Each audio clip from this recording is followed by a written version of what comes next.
Hola, estamos en Punto Crítico, programa de televisión de la Unidad de Medios de Comunicación de la Universidad Nacional de Colombia. Yo soy Carlos Alberto Patiño Villa, profesor titular. Uno de los libros más interesantes salidos en los últimos años con el sello Editorial Crítica es este libro llamado Republicanos Negros, Guerras por la Igualdad, Racismo y Relativismo Cultural de José Antonio Figueroa, que de alguna manera se entronca con una serie de investigaciones sobre los debates políticos alrededor de las organizaciones de las sociedades negras, los negros en general en la América hispana y en la América también lusa e incluso en la América norteamericana. Y este libro pues ha sido escrito por el doctor en historia José Antonio Figueroa, quien es profesor en la Universidad Central del Ecuador. Profesor Figueroa, muchas gracias por estar con nosotros en Punto Crítico. Muchísimas gracias a ti,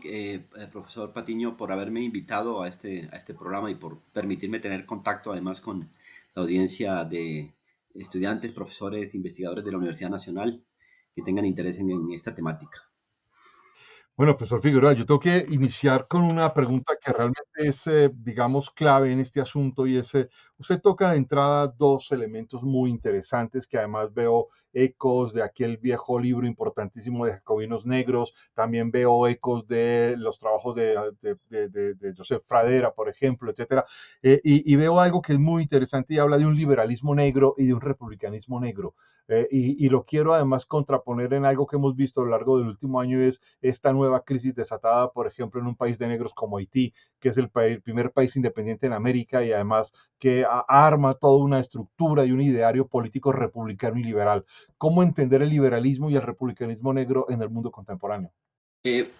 sí, a mí me parece, si pensamos desde Haití, en conexión directamente con el tema del republicanismo y el liberalismo, debemos tomar en consideración, además, para el caso de Colombia, hay importantísimos trabajos que se han adelantado, sobre todo hacia la zona del Cauca, que efectivamente una de las tradiciones más sólidas y a la vez más invisibilizadas, más tapadas, si se quiere, es el pensamiento republicano proveniente de organizaciones negras, tanto en el contexto de la lucha contra la esclavitud, como sucedió en el caso específico de Haití o en el caso de Cuba, donde se conectaron estas dobles luchas, la lucha contra la esclavitud y la lucha por la emancipación nacional, articulado dentro de todo este proceso amplio que se venía construyendo como denominado por los especialistas también como el Atlántico Negro, y las contribuciones de la América en general y de América del Sur en particular hacia esto, creo que es justamente ese proceso de conformación de un pensamiento liberal radical, que tiene una primera manifestación en el contexto de los procesos de independencia directamente vinculados con la tradición haitiana, y luego tiene una fuerza grande a lo largo del siglo XIX, y yo prolongo realmente eso hasta el siglo XX y la contemporaneidad, articulando lo que tiene que ver las luchas, por ejemplo, entre el liberalismo y conservadurismo. No significa esto que necesariamente los sectores afrodescendientes de las Américas hayan estado plegados todos hacia el tema del liberalismo, pero sí tenemos importantísimos contingentes, importantísimas tradiciones directamente vinculadas con esta tradición del liberalismo radical, conectada además por una lucha por la República y por la independencia, que dos casos absolutamente paradigmáticos son el caso de Haití y el caso de Cuba, ¿no? A la vez, creo que también es importante señalar que para el caso de Haití, la gran tragedia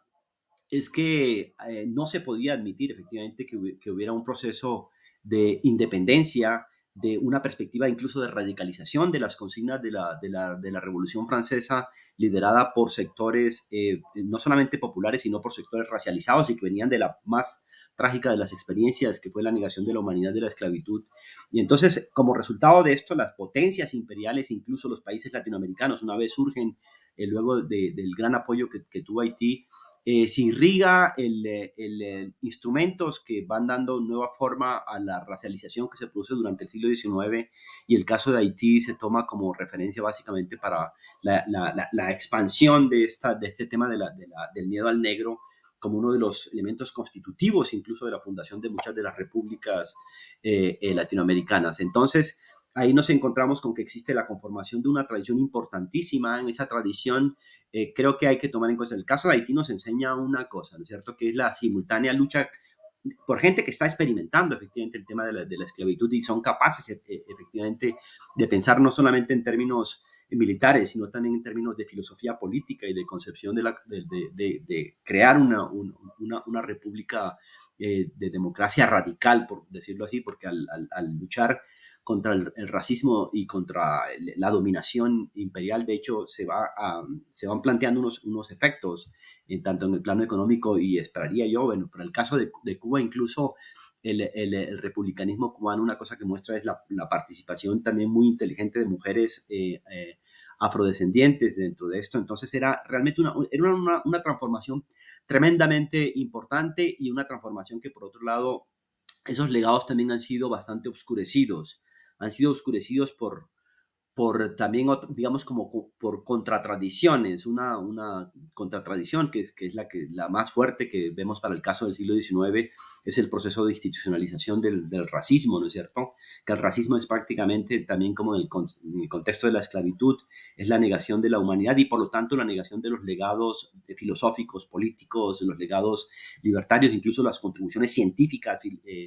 a nivel poético, narrativo, que vengan articuladas con las poblaciones racializadas. Y luego hay otro momento que también lo indago yo en mi libro, que es esta especie de culturalismo, que es la construcción a través del relativismo de ese otro ya no sustentado en las premisas, digamos, de la biología, como lo hizo el racismo institucional del siglo XIX, sino que se viene, digamos, fundamentando también a través del tema de la diferencia, del otro como diferente cultural, sin poner en cuestionamiento justamente cuáles son los grados de las contribuciones en el proceso de conformación de esas repúblicas y cuáles eran las aspiraciones y la forma como esos legados estaban insertos en temas específicos de las localidades, de las nacionalidades, pero también en un contexto de discusión global, que eso también me parece que es importante de señalar. Entonces yo creo que hay que ver esas existencias de esos legados, pero también las reacciones que se han producido contra esos legados y que los han invisibilizado, que los han excluido, que los han marginado efectivamente de la conformación de nuestras repúblicas. Son un asunto, por ejemplo, pensemos en el tema de las contribuciones. Venga, permítame, profesor Figueroa, le interrumpo ahí, discúlpeme, es que no le quiero dejar perder la oportunidad de preguntarle esto porque lo que está diciendo me parece muy importante. Y antes de entrar de los casos, a los casos de Cuba y de Ecuador que usted explora en su libro, es que hay una especie de asunto muy interesante porque cuando uno lee a los liberales y republicanos negros del 19, por ejemplo, del siglo XIX de la América hispana, uno descubre que además tiene una concepción liberal muy seria alrededor del individuo, las libertades individuales, las estructuras institucionales republicanas. Hay una especie de entronque con el republicanismo cívico medieval que reivindica la libertad individual. Y esto parece estar en contraste, incluso en contraposición de algunos idearios políticos del siglo XXI, donde se niega incluso, por ejemplo, la idea de que en las sociedades negras e incluso indias hubiese existido en algún momento una defensa de la libertad individual, como si solo existiesen una especie de estructuras colectivistas que iban en contra de lo individual. Y resulta que aquí hay toda una tradición liberal y republicana muy importante. Totalmente de acuerdo y además eso me parece es un punto que hay que relevar dentro de la tradición filosófico-política vinculada con el liberalismo y con el liberalismo radical, ¿cierto? Donde se combina efectivamente el tema de los derechos individuales, pero también el tema de la igualdad, que es una premisa fundamental, entonces, digamos, no entendida en el sentido de lo que sería el liberalismo oligárquico, una reivindicación en última de una individualidad que termina favoreciendo a un sector minoritario, sino que creo que este legado republicano atraviesa efectivamente interpela a la libertad individual, también interpela, y eso es lo que me parece importante cuando se analiza tanto el caso de Esmeraldas como el caso de Cuba, se interpela el nivel colectivo del grupo que está sufriendo la racialización. Uno lo encuentra, esto es interesantísimo, el periódico Previsión del Partido Independiente de Colores, justamente una de las fuentes en las que uno nota esa convergencia, ¿cierto?, por el tema de los derechos individuales junto a unos derechos de carácter colectivo, pero que no tienen absolutamente nada que ver con esas teorías un poco más mistificadas que surgen en el siglo XXI de una especie de comunitarismo metafísico anclado en una noción abstracta, idealista y muy compleja de ancestralidad que no coincide absolutamente para nada, incluso ni con los propios procesos de poblamiento que han experimentado las poblaciones afrodescendientes. En el caso de Colombia específicamente, sabemos que el concepto de comunitarismo más de carácter ancestral, que se vincula efectivamente con teorías más de carácter posmoderno, yo diría incluso neoliberales, que no para nada coinciden con las tradiciones republicanas, surgen en un contexto muy complejo, como es el caso del Pacífico, y en el caso del Pacífico, la historia del poblamiento del Pacífico colombiano, ¿sí? Donde surgen estas teorías, digamos, contemporáneas. Lo que nos encontramos realmente es que hay luchas también de larga tradición en la que se insertan la lucha por los derechos individuales y también por los derechos de posesión de la tierra, pero en un contexto en el cual hay un problema que hay que señalar. En la tradición, por ejemplo, del Pacífico Negro colombiano, que es donde, digamos, donde van surgiendo estos conceptos más contemporáneos, ha habido una fragilidad muy grande en torno al tema de la propiedad individual. Incluso la declaratoria de terrenos baldíos en las zonas donde vivían las poblaciones afrodescendientes es algo muy complejo porque niega efectivamente uno de los sustratos fundamentales de todas las luchas que uno encuentra desde las luchas por la independencia y durante el periodo republicano, que tienen mucho que ver con el tema del derecho a la propiedad. Esto es absolutamente negado por parte de unos estados bastante oligárquicos, bastante racializados, que impiden el reconocimiento de esos derechos individuales de las familias negras y de los sujetos negros, incluso porque el esquema racial lo impide. Pero a mí me parece que la salida hacia esto, digamos, por un concepto absolutamente metafísico en torno al tema del comunitarismo, no ha resuelto para nada estos reclamos individuales, familiares y también colectivos, no lo ha resuelto para nada, sino que nos encontramos con una paradoja que es muy compleja para el caso colombiano. Cuando se declaran el tema de la colectivización como una matriz supuestamente cultural afrodescendiente, es justamente en el momento en que se generaliza con más violencia, o sea, con más virulencia la violencia contra las poblaciones afrodescendientes, y esas poblaciones afrodescendientes insertas dentro de un discurso de carácter culturalista se quedan sin instrumentos jurídicos y políticos para la defensa de los derechos y para reclamarle efectivamente al Estado que tenga una participación positiva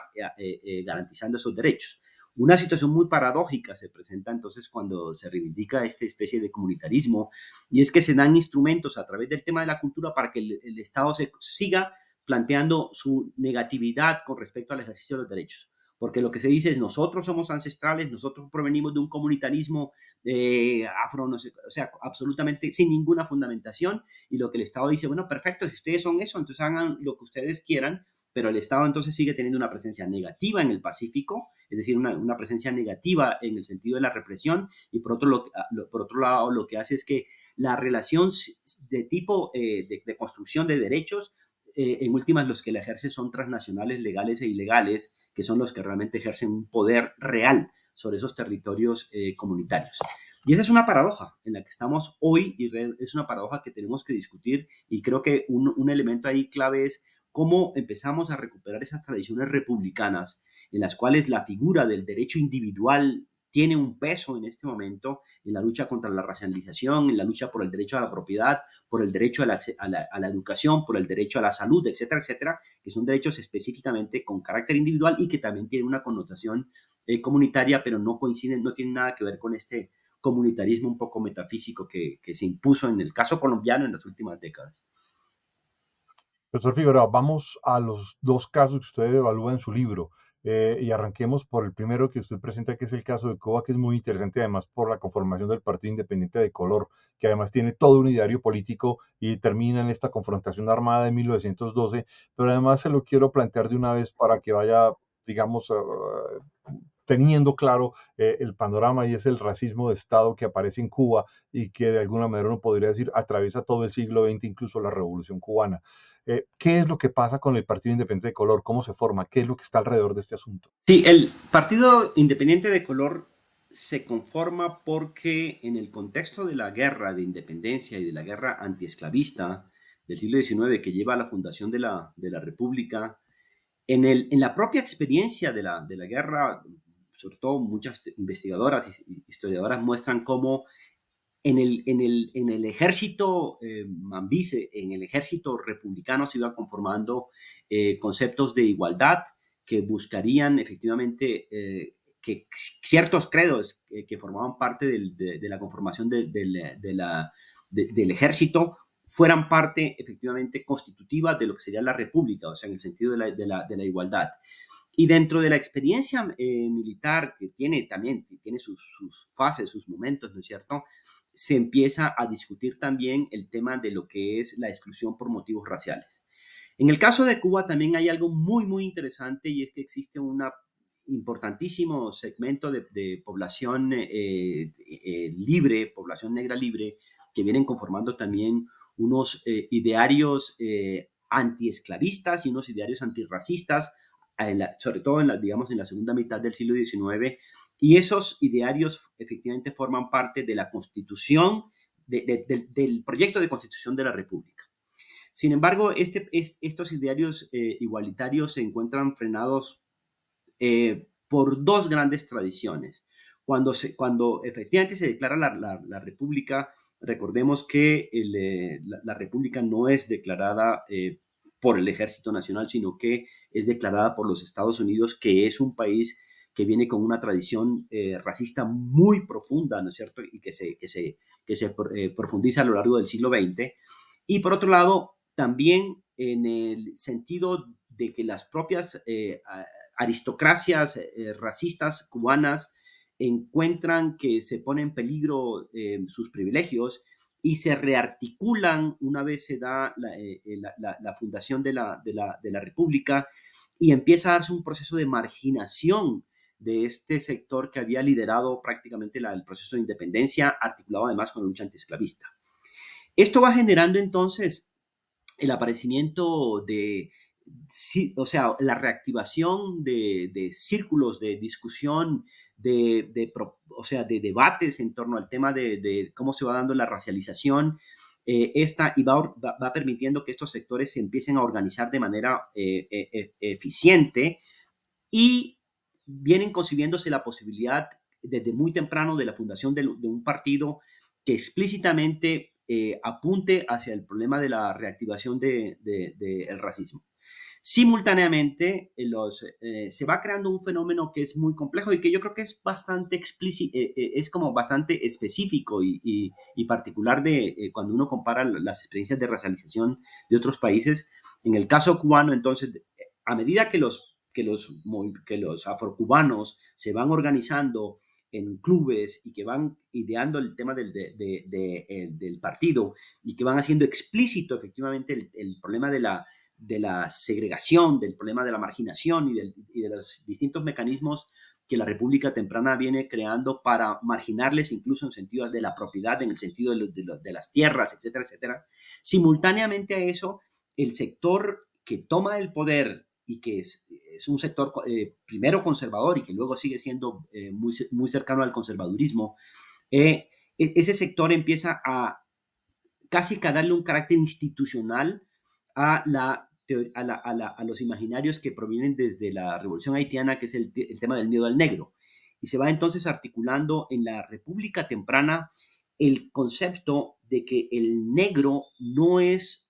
un miembro de pleno derecho, a pesar de todas las conquistas que se habían hecho durante la propia fundación de la República, sino que realmente se activa de manera casi que oficial el concepto de que el negro es otra humanidad, es un otro radical. Y ahí está para eso yo señalo cómo hay una convergencia, digamos, por un lado intelectual, que es muy importante, la antropología y la antropología física, con una especie de antropología social temprana, en la cual hay una figura que es absolutamente paradigmática, que es el caso de Fernando Ortiz, al que desde mi punto de vista no se le ha hecho la crítica que realmente merece, sobre todo las tres obras se dan en los 12 primeros años, en los 10 primeros años de la fundación de la República, en la cual explícitamente Fernando Ortiz establece una relación entre el ser negro y el ser criminal, sobre todo a través del tema de la brujería, que la brujería sería la forma como culturalmente se hace explícito el carácter potencialmente o realmente criminal del negro. Entonces se va,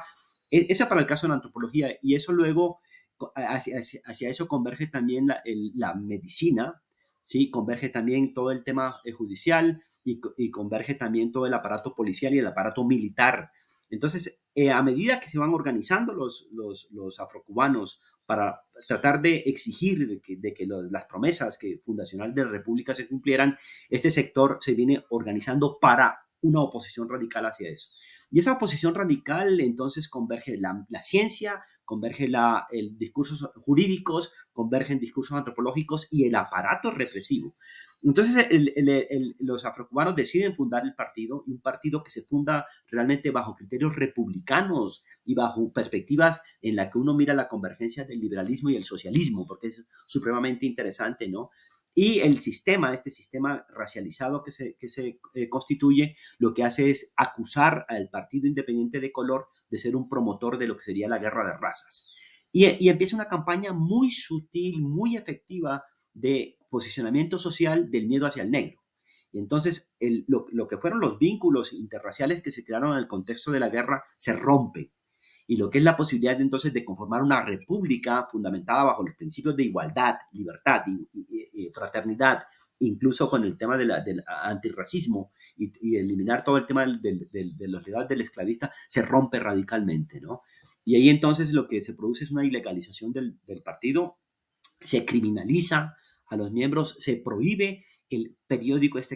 pero no fue solamente el periódico Previsión, el periódico, tuvieron también estos intelectuales afrocubanos una esfera pública de expresión supremamente interesante, que fue totalmente, digamos, negada desde una antropología criminal, ¿sí? Que dio la justificación entonces para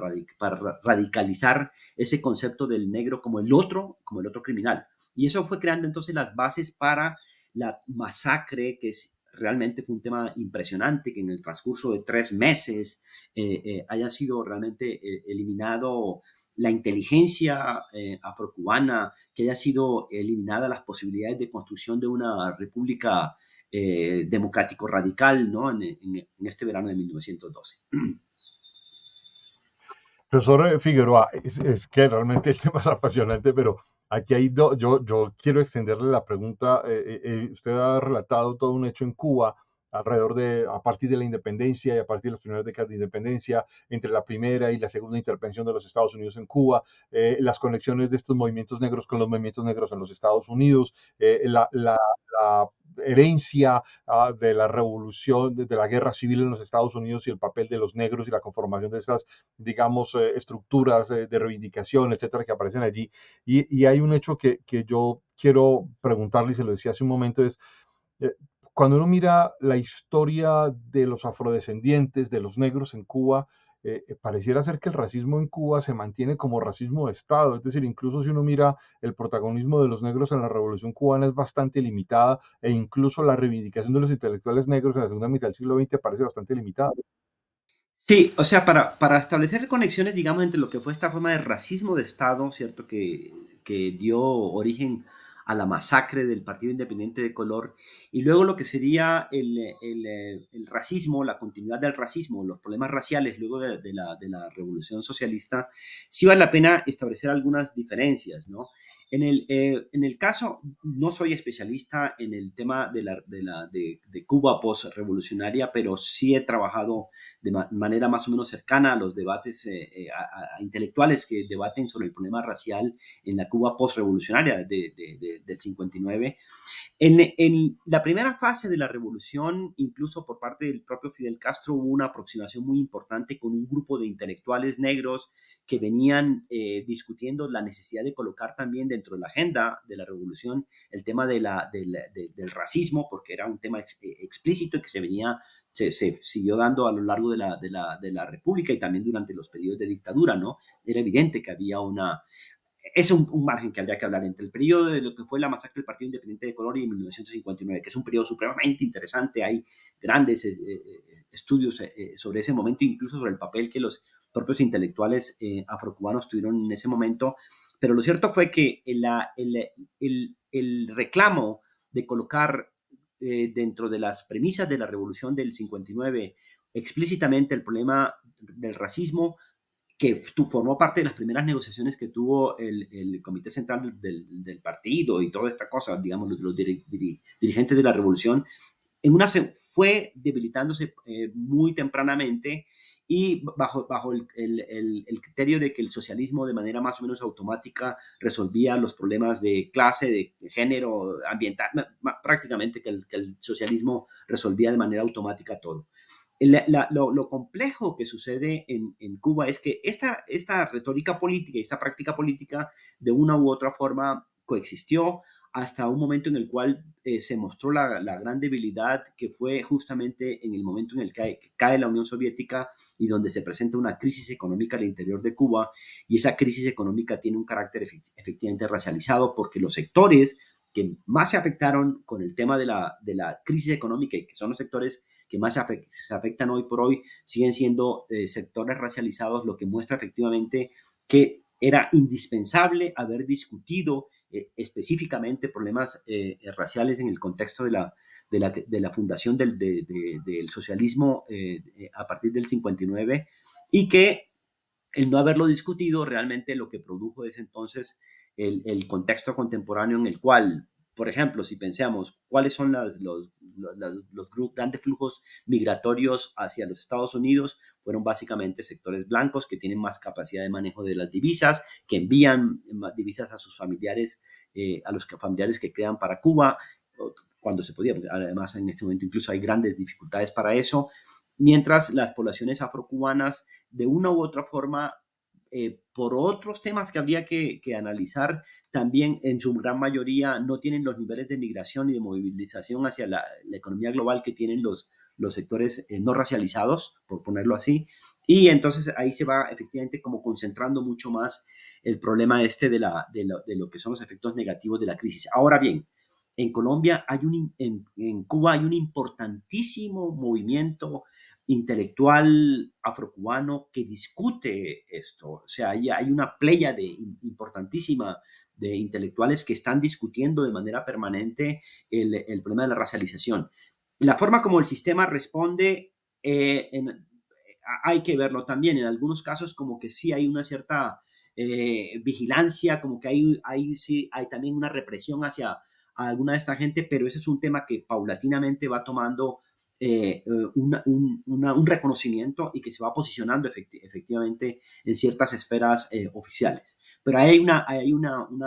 contradicción, pero yo no me atrevería a decir que la experiencia del racismo de Estado que condujo a la masacre de 1912 sea igual a la de ahora. Sí, ahora la experiencia racial creo que viene atravesada por varios, incluso el papel de los intelectuales afrocubanos en la cultura cubana contemporánea es supremamente importante. La existencia de núcleos, muchos vinculados incluso, digamos, con una perspectiva hasta de socialismo más radical, muchos vinculados a la masonería, ¿cierto? Con tradiciones del propio republicanismo que se van activando ahora, están ahí y tienen una presencia bastante dinámica en la vida intelectual y cultural de Cuba.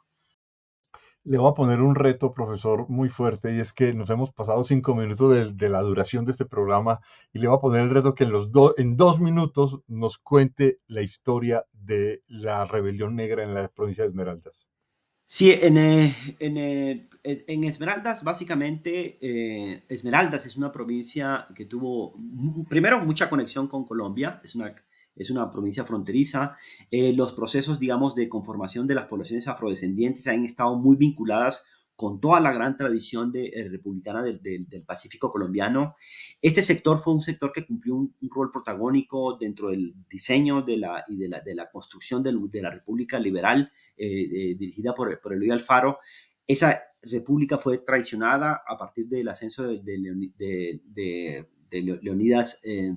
Plaza, y eso generó que los grupos negros que venían articulados al liberalismo radical decidieran plantear una confrontación a Leonidas Plaza una vez sube, y organizan un movimiento en Esmeraldas que reivindica toda esta tradición del liberalismo popular y del liberalismo radical, y hacen una guerra de guerrillas que dura entre 1913 y 1916. Esa guerrilla fue respondida por el establecimiento, por